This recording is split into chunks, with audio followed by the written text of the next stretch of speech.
यद्यपि तर्कशास्त्रानुसारेण सप्तपदार्थेषु तमो न गण्यते, तथापि लोके अज्ञानस्य उपमानभूतेन विगण्यते हि तमः सर्वदा। अज्ञानतमः एव गुरोः अनुग्रहाद्वा दीर्घकालाभ्यासाद्वा अज्ञानतमः एव अपाक्रियते, निहन्यते तदेव। अतः प्रतिपत्तेरभावस्य एव तमः उपमितं वर्तते, तमसैव अज्ञानम् उपमितं वर्तते। किन्तु आधुनिके लोके तमस्येव नूतनं ज्ञानं, नूतनं नामात्र न पूर्वम् अविदितं किमपि वस्तु, किन्तु कानिचन वस्तूनि यानि पूर्वजैः ज्ञातान्यासन् किन्तु अधुना दूरवाण्यादि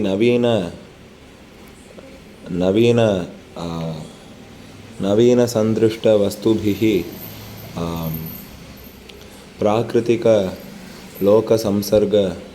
प्राकृतिकलोकमुष्टसंसर्गस्य मनुष्यस्य अज्ञातानि कानिचन वस्तूनि पूर्वजैः ज्ञातानि तमसैव प्रकाशन्नीतानि।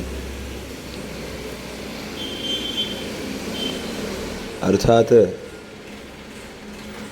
मदाचार्येण प्रायशः एतदुदाहरणम्, अयं सन्दर्भः प्रायशः निगदितः यत् सम्प्रति लोके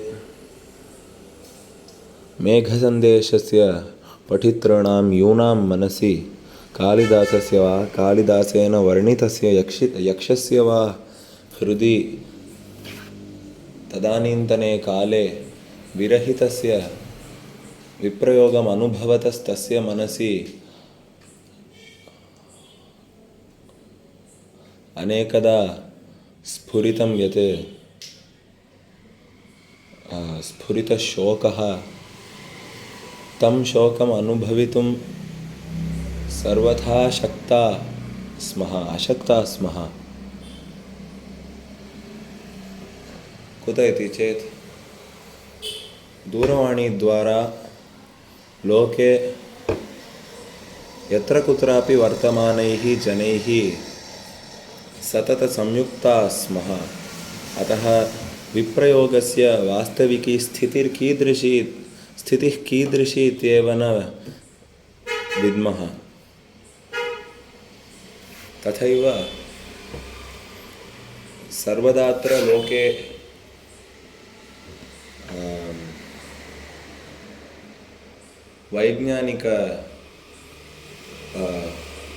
वैज्ञानिककरणैः सर्वत्र नूतना वृद्धिरेव दृष्टा। सर्वत्र वृद्धिः, मॉडर्निटी इति विदेशीयभाषासु यद्वर्ण्यते, तादृश्येव स्थितिः ग्रामेष्वपि इदानीं दृश्यते। सर्वेषां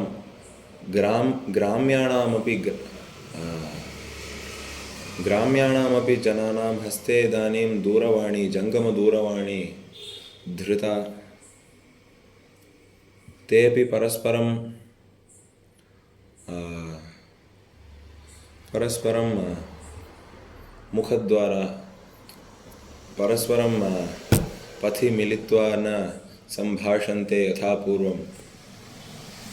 तेऽपि इदानीं दूरवाणी प्रसृत कृत्रिमप्रवृत्तिनिमग्ना वर्तन्ते इति महच्छोकास्पदं। किन्तु तादृश्येव स्थितिः नवीनवृद्ध्या प्रकल्पिता सर्वत्र लोके।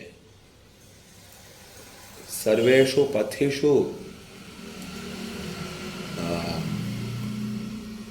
महत्यः भासः भासमाना वर्तन्ते सततं।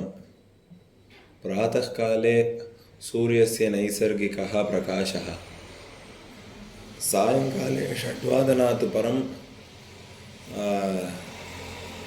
राज्येन निर्मिताभिः भाभिः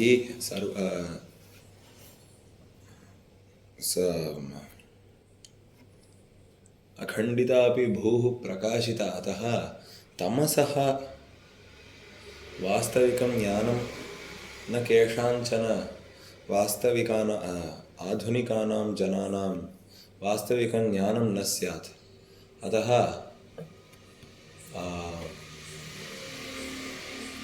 किमर्थं पूर्वजाः रात्रिं विचिन्त्य अबिभ्यन् इति न विद्मः।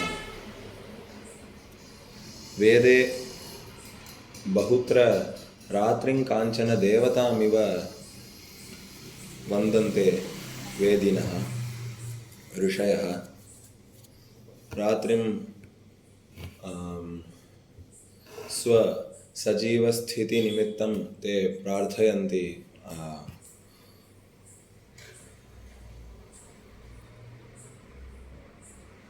परस्मिन् दिवसे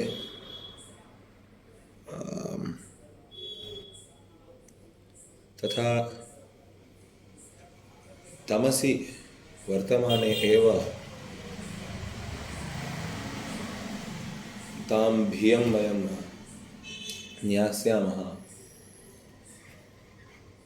अत्र पिहितेषु नैकविधप्रकाशहेतुष्वपि मन्दः प्रकाशः कोऽपि कुतश्चित् प्रसृतः गृहान्तःप्रदेशान्।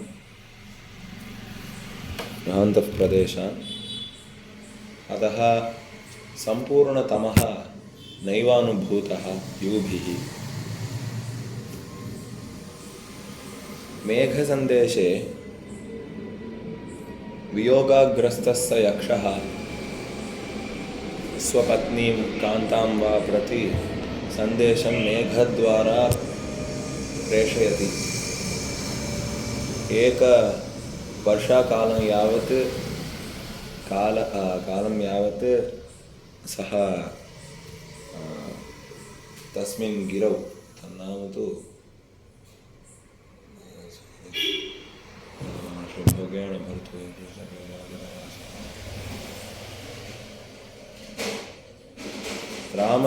रामगिरि आश्रमेषु रामगिरिर्नाम कस्मिंश्चन गिरौ तत्र वर्तमानेषु आश्रमेषु च वसतिं चक्रे। न स्वेच्छया सः अवसत् तत्र, किन्तु केवलं वसत्याख्यं कर्म आचरत् सः किमर्थम् एकवर्षात्मकं वियोगं सोढुं नाशकत्। इदानीं यदि मम कान्तया अहम्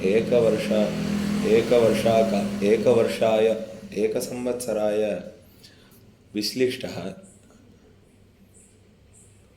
तेन विश्लेषेण मम मनसि न आध्मातभरः कोऽपि वर्तेत यद्यहं प्रतिदिनं तया दूरवाण्या भाषितुं शक्नोमि। किन्तु यक्षस्य तस्य विश्लिष्टस्य वियोगः विभिन्नः अस्माकं वियोगात्।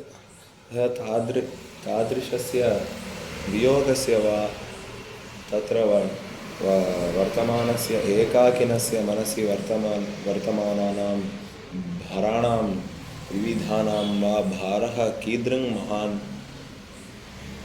कुतः सः असह्यः इति अनुभवपूर्वं न विद्मः। अतः क्वचित् तमः अन्विष्य तस्मिन् वसामः।